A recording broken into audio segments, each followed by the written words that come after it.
Bill and Ted Face the Music was directed by Dean Parasot, who, fun fact, also directed Galaxy Quest, one of the greatest comedy movies of all time. This movie takes place 20 odd years after the events of Bogus Journey, as Bill and Ted are now matured fathers. Not really matured, but just fathers. They now have two daughters, T and B, and they've kind of started to die down. They once thought that they wrote a song to unite the world like they were predestined to do, but it turns out they hadn't yet. So when circumstances become dire, they must try to do just that. When the fate of reality and all existence itself comes into play, Bill and Ted must reunite again to try to save everything. I hadn't seen the Bill and Ted movies until fairly recently, but I absolutely love them with all my heart now. I have Excellent Adventure. I put that in my Blu-ray collection update like a few months back.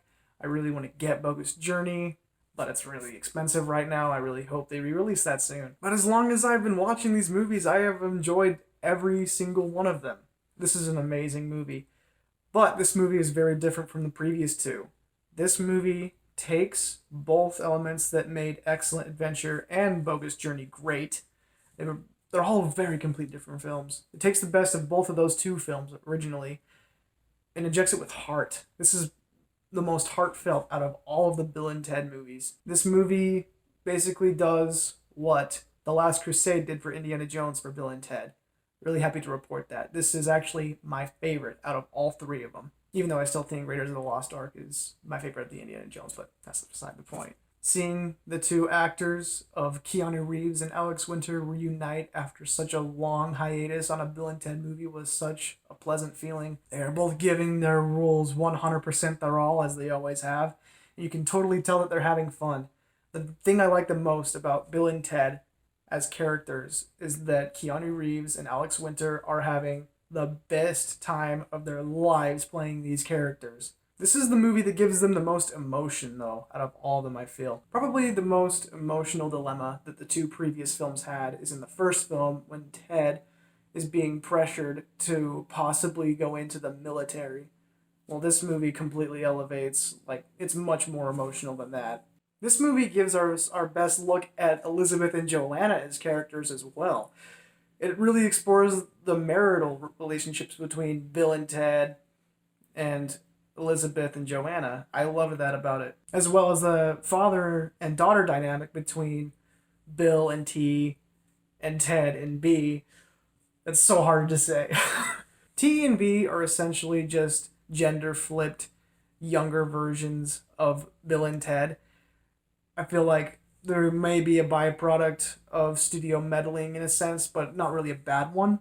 You could look at them as a way of offshooting into a spin-off franchise. I really hope they don't do that, but they're still a very pleasant part of the film. They're like the heart and soul of this film, really. And once again, just like Keanu Reeves and Alex Winter have the time of their lives playing these characters, Samara Weaving and Bridget Lundy Payne are also having the time of their lives playing Teen B. We also get to see a lot of the past historical figures, as we seem to always do in the Bill and Ted movies. We have a lot of great players from the past, like Jimi Hendrix, Louis Armstrong, Wolfgang Mozart. I hate my accent. I swear, I'm not retarded. I just remembered while editing this that I forgot to mention a couple of characters I want to talk about. So, William Sadler returns as Death in this movie, and I love every second that he's on screen. Death is my favorite character in the Bill and Ted movies, and it's an amazing welcome return. Anthony Carrigan plays a new character. He's a robot called Dennis Caleb McCoy, and that was one of the funniest moments of the whole movie. Very unexpected character, very, very Bill and Ted-esque. One of the funniest laughs I've had all year. The weird one, though, that felt like it was way too random, was Kid Cudi. Got Kid Cudi to come into this film and play himself, and he's like a big expert on quantum physics and time travel. It felt really out of place, but, there's a lot of things about the vibe of Bill and Ted that, feel out of place, so kind of a mixed bag on that one. I don't really have any major flaws with this movie. I have a couple of minor flaws slash mixed bag emotion type of things. For one, it kind of breaks the rules of its own universe with its time travel.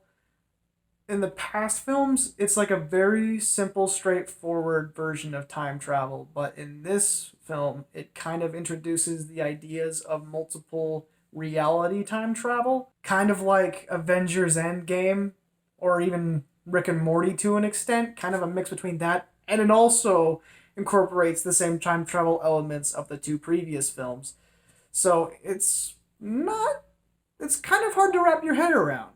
It kind of bothers me, but at the same time, it's Bill and Ted, so I kind of just like let it go. And the final mixed bag thing that I really have with this film is the ending.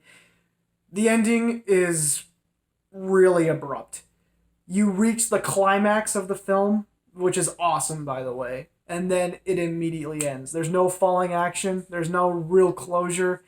That, you know what, I actually kind of think that is a flaw. I don't really have a mixed bag about that. But overall, this was an amazing movie. It's all one of the best movies that I've seen so far this year. And this really is the movie that we need right now for this year. A crazy, ridiculous, fun time. Because we live in a crazy, ridiculous world right now. And we need to have a fun time. And this is how we do it. I'm gonna give Bill and Ted Face the Music an A minus. Also, side note, I was researching Alex Winter because I had no idea where he went.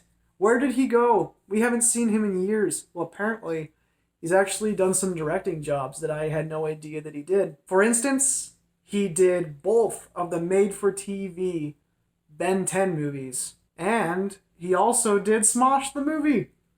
So, he actually has a part of my childhood attached to his name. I kind of want to rewatch them, just under that context. But on a more serious note, he actually has done an HBO documentary about child stars that apparently looks really, really great. I might actually give that one a review because it is a very recent film. Anyways, guys, if you like this video, please actually like it and then subscribe and share and do whatever you need to do because we gotta start somewhere. I hate promoting myself. All right, have a nice one.